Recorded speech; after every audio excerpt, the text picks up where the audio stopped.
Herman the Irascible, A Story of the Great Weep. It was in the second decade of the 20th century, after the Great Plague had devastated England, that Herman the Irascible, nicknamed also the Wise, sat on the British throne.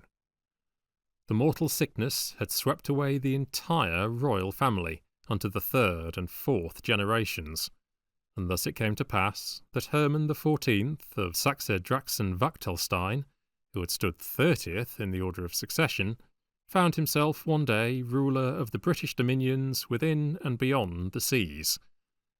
He was one of the unexpected things that happen in politics, and he happened with great thoroughness. In many ways, he was the most progressive monarch who had sat on an important throne. Before people knew where they were somewhere else. Even his ministers, progressive though they were, by tradition, found it difficult to keep pace with his legislative suggestions. As a matter of fact, admitted the Prime Minister, we are hampered by these votes for women creatures. They disturb our meetings throughout the country, and they try to turn Downing Street into a sort of political picnic ground. They must be dealt with, said Herman. Dealt with, said the Prime Minister. Exactly, just so. But how? I will draft you a bill, said the King, sitting down at his typewriting machine, enacting that women shall vote in all further elections. Shall vote, you observe. Or, to put it plainer, must. Voting will remain optional, as before, for male electors. But every woman between the ages of 21 and 70 will be obliged to vote, not only at elections for Parliament, county councils, district boards, parish councils and municipalities, but for coroners, school inspectors, church wardens, curators of museums, sanitary authorities, police court interpreters, swimming bath instructors, contractors, choir masters, market superintendents, art school teachers, cathedral vergers, and other local functionaries whose names I will add as they occur to me. All these offices will become elective, and failure to vote at any election falling within her area of residence will involve the female elector in a penalty of £10. Absence, unsupported by an adequate medical certificate, will not be accepted as an excuse. Pass this bill through the two Houses of Parliament and bring it to me for signature the day after tomorrow. From the very outset, the compulsory female franchise produced little or no elation, even in circles which had been loudest in demanding the vote.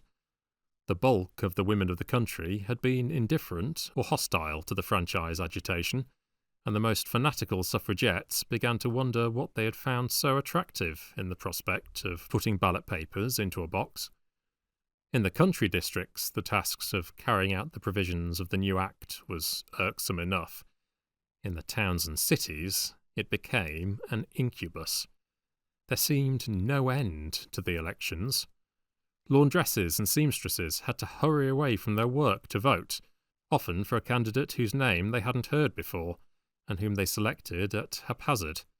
Female clerks and waitresses got up extra early to get their voting done before starting off to their places of business. Society women found their arrangements impeded and upset by the continual necessity for attending the polling stations, and weekend parties and summer holidays became gradually a masculine luxury. As for Cairo and the Riviera, they were possible only for genuine invalids or people of enormous wealth, for the accumulation of £10 fines during a prolonged absence was a contingency that even ordinarily wealthy folk could hardly afford to risk. It was not wonderful that the female disenfranchisement agitation became a formidable movement. The No Votes for Women League numbered its feminine adherents by the million. Its colours, citron and old Dutch madder, were flaunted everywhere, and its battle hymn, "We don't want to vote," became a popular refrain. As the government showed no signs of being impressed by peaceful persuasion, more violent methods came into vogue. Meetings were disturbed, Ministers were mobbed, policemen were bitten, and ordinary prison fare rejected. And on the eve of the anniversary of Trafalgar, women bound themselves in tears up the entire length of the Nelson column, so that its customary floral decoration had to be abandoned. Still, the government obstinately adhered to its conviction that women ought to have the vote. Then, as a last resort, some woman wit hit upon an expedient which it was strange that no one had thought of before. The Great Weep was organised. Relays of women, 10,000 at a time, wept continuously in the public places of the metropolis. They wept in railway stations, in tubes and omnibuses, in the National Gallery, at the Army and Navy stores, in St James's Park, at ballad concerts, at Prince's and in the Burlington Arcade.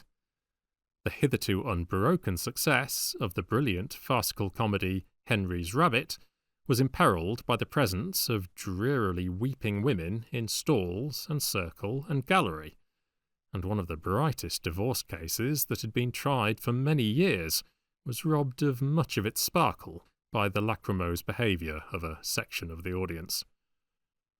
"What are we to do?"